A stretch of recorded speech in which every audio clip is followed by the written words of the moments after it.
got some footage on the Sony Handycam. Now we want to edit it. So our USB plug is right in the handle of the camera. We're going to open up, well, first we're going to plug it into the computer, I guess, which on my computer requires some finagling since it's such a short cord. Alright, so we open the screen and choose the USB select or USB connect button, and it will pull up on our screen. Now this might be different depending on which Handycam you use. This is the one from Media Services on the 4th floor. Tanya also has one that's a little bit different, but you're going to get a couple autoplay things that pop up. This one is not the one that we want. If you try and open it, you'll figure that out. This removable, the one that comes up is a removable disc. That's the one that we want. AVCHD. And again, these files are maybe a little bit different. You want the stream though. And then I always just look for the dates. What did I shoot today? Okay, this is today, July 10th. I'm going to go ahead and put this on my removable hard drive. If it opens up.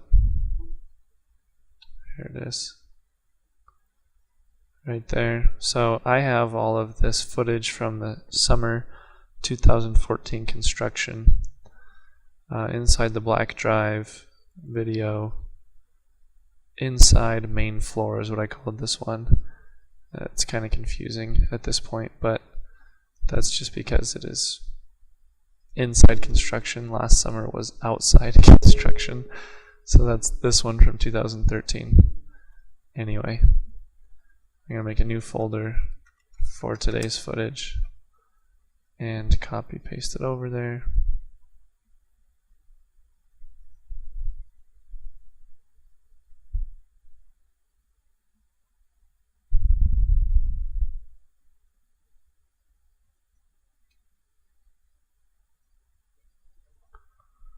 Once the footage is done transferring, go ahead and hit the X up in the corner where it says USB connect. Not sure it's not focusing.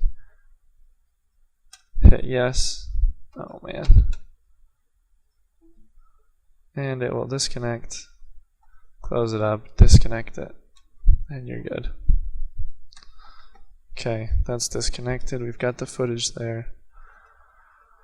Now I've used the same I don't know why there are two of them. I've used the same project file this whole time. There should only be one. And then I've just made a new bin here for today. Again, named it the date to be simple. We're going to open that bin up and just drag our files right into it. I can tell you right now that one of these was just a goof that I was playing around with the camera, trying to learn how to do a green screen, so we won't use all of them, but there we go, we're importing. Alright, now here's my basic workflow. This was not today, we're going to get rid of that one. What's the first picture I think I'll use, first video? Maybe this one. Click, drag down to this new item button. It'll make a new sequence for us, and here it is right here. I'm going to rename it 7/10/2014. And actually, honestly, I like setting in and out points, so I'm going to delete this and go back here. The first thing I like doing is just watching through my videos and setting in and out points or deciding if I don't want it altogether.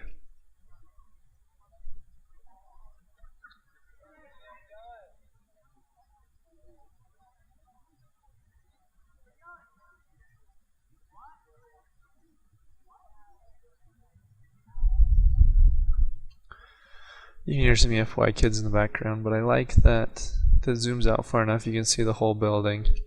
Kind of a long picture. Start it right as the pan starts. Looks a little bit crooked. But if I were to use it, that's what I would use. I'm hitting the period key to just put this right at the end because it moves the cursor to the end as it's going. That's working very well. It's not overwriting anything.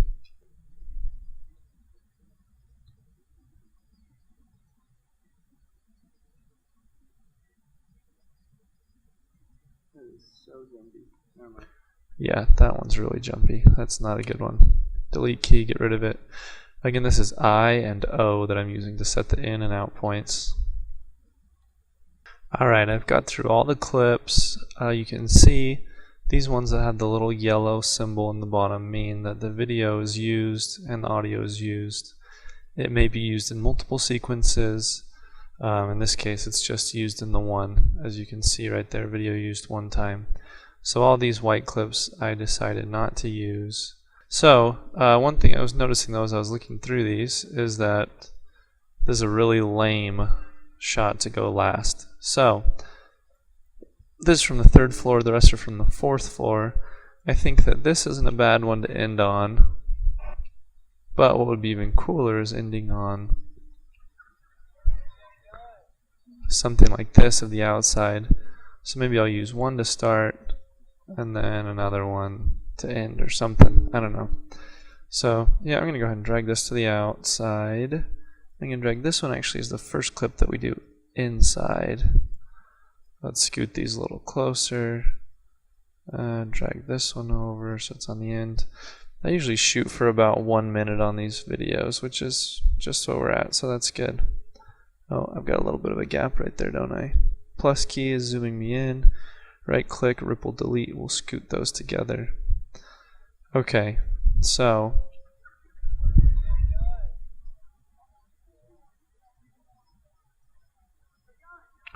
I don't love how much space there is down here.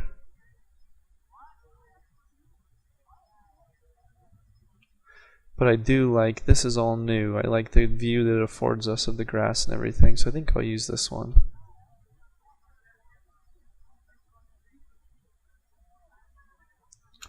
I like it better than this one. It's a little shaky. I'm going to get rid of that one. Again, right click, ripple delete. Okay, now going from this clip to the next clip, I think I'm going to use transitions on all of these. So there's an easy and a hard way to do this. If we go over here, effects, we can grab video transitions, audio transitions. I'm kind of boring. I usually use the same ones. I like the constant power to go between audio. Oh, you know what? We don't even do audio on these, so I'm going to mute it. By muting it here, when we export it, there will not be any audio. It's kind of abnormal. Usually in a video, you would have audio, but okay. A video that I was doing recently, I changed this to an unusual setting. I'm going to go to properties real quick, preferences, and show you how to do this. So the video transition default duration usually is 30. I switched it to 4 because of a project I was working on. So we're going to put it back there. This effect that has the yellow square around it is my default effect. So if I want to just put transitions on everything, there's a way to do that. Of course I can't find it right now. Let's see.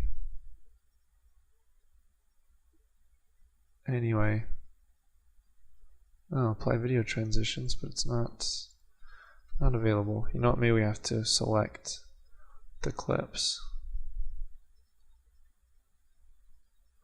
Apply video transitions. There we go. That's going to just put the default transition on everything. So you can see there, got the 30 frame crossfade. Just means just kind of what it sounds like, you know, it just one fades in as the other fades out. I think it's a nice effect. I kind of am a fan of it, but I don't want it quite there. The video stops, the building stops the zoom before. I'm not really a fan of that. So if we do it here, it's still moving. That's good. Yep, we get that. Looking down, walking across the main floor. It's also good.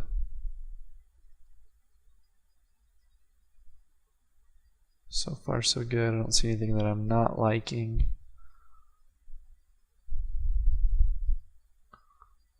okay. That's fine. It's kind of the same shot again, but it's okay. There wasn't that much to see. Okay, that one's really the same shot again. Did I really put those both in there?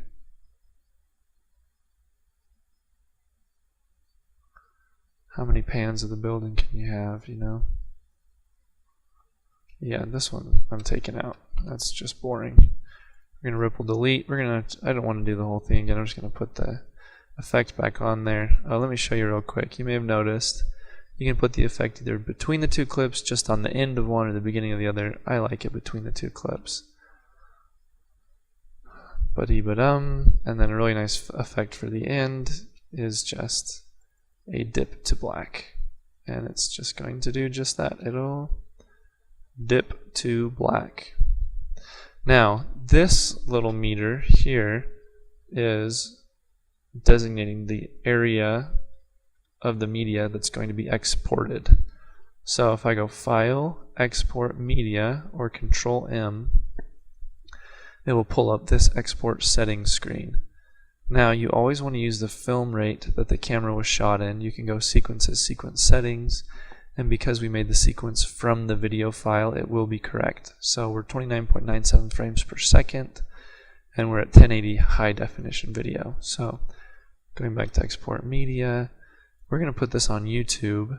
So we want to go to H2.64, and there's a specific preset for YouTube, which is really useful. So scan down to the bottom, and we're going to do YouTube HD 1080p. Our film speed was 29.97. Perfect. Click on the name there, and it will let you choose where you want to save it. That's not where I want to save it. We're going to go to this one is the school's hard drive, and exported videos is where I've been exporting them to. Yep, that's the name I want to use. You can either do Q or export. If you want to keep working on things while it's exporting, you can do Q. It will open up the encoding. There's some program, I don't remember the name of it. So, I mean, there's nothing else I'm working on right now, so I don't mind if it takes a minute to export. So we'll wait for that. Okay, our video has exported. We are going to upload it to YouTube. So, top right corner, upload button. You can either drag it here. I think it's quicker just to look for it, whatever you prefer. Exported videos, and we're looking for 7/10/2014. We're going to name this BYU Law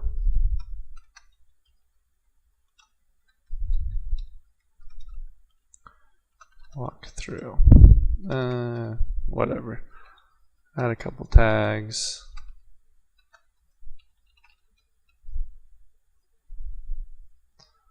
I'm not too picky.